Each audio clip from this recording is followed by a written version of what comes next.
Bismillah, assalamu alaikum warahmatullahi wabarakatuh. Akkam jirtan obboleeyyan kiyya nagaa qabdu jirtu alhamdulillah. Arralee maaskii fuulaa bareedaa fuula keenya nuuf qulqulleessu tokko qabadhee isinii dhiyaadhee jira. Wanta narraa hojjedhe kana fakkaata. Kun dinnichaadha. Dinnicha firee tokko quncisee qopheeffadhee jira. Kunillee daa'ima kanuma lamaanitu na barbaachisee jechuudha qopheeffatuufi. Daa'imachi godhee dinnicha kana fuudheeti kanaan faaqa. Kanaan sirriitti qaqalliseeti faaqa inshaallah.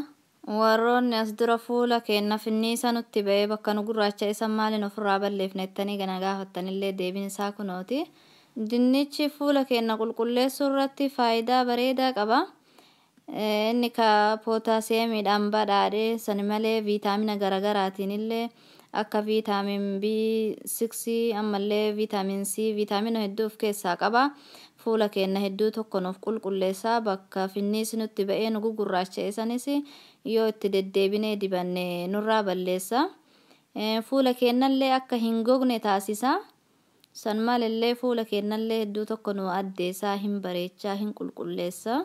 Kanoo faaqee xumuree juusii isaa barbaada waan ta'eef bishaan isaa jalaa cuunfuufi kana fakkaata. Amma immoo saanii itti garagalchaa kun meeshaa xiqqaa kanatti garagalchee as gubbaa dhimbiibaa kanarratti suuta naqadheeti keessa gadi cuunfa juusii isaa kana barbaada jechuudha. Fuula keenya hedduu tokko nu bareechaa nu qulqulleessaa itti fayyadamaa isiniin jedha. Warroonni fuulli keessan oil skinii ta'e jechuun amma finniis itti ba'uu waa xiqqoo fuuluma isaa kana yoo dibate waa itti fuula isaa kanatti ba'uu jaallatu. Warroonni akkasii loomii wajjin fayyadamaadha. Bishaan loomii wajjin itti dabalaa fayyadama. Loomiin akka finniis isinitti hin baane gargaara. Fuula oilii sanillee tokko akka inni goggogu taasisa. Bakka as dura finniis itti ba'e sanillee hedduu tokko irraa balleessa. Kunoo juusii isaa akkanatti bishaan irraa gadi cuunfaa isinitti mul'ata jedhee yaada. Haala kanaan bishaan isaa hunda isaatiyyuu irraa cuunfaa. Warroonni fuulli keessan miidiyamii ta'e immoo akkanumatti juusii kana qofa kophaa isaatillee yoo fayyadamtan bareedaadha. Kunoo hunda isaatiyyuu haala kanaan irraa cuunfaa. Kan raafes kunoo kana fakkaata hin balleessu booda waan biraatiin hojjedha. Kunoo juusiin irraa baases kana fakkaata. Bishaan biroo tokkocha isaatti hin daballe. Kun kama ofii isaati bishaan jalaa ba'e. Daa'ima maankaa tokkotti godha. Warroonni ammoo fuulli keessan dry skinii ta'e fuula goggogaa ta'e amma fuulli keessan isin goggogee isin rakkisu daa'imatti godhaadha. Daa'imii fuula keenya hedduu tokko moisturaayizii godhaa bareedaadha. Fuulallee hin laaffisa. Daa'imillee akkasuma hin qulqulleessaa hin dhiqaa. Dinnichillee akkasuma bareedaadha. Amma immoo fuula kiyya dibataa isin agarsiisa. Kunoo kana fakkaata. Waan akka sooftii wayii yoo qabaatan keessa tuqxaniini fuula keessaniin rirrigattanillee bareedaadha. Namaaf manaan qabu harkuma kiyyaan dibadha. Akkanatti fuula bakka hunda isaatiyyuu rigadhee wal geessa.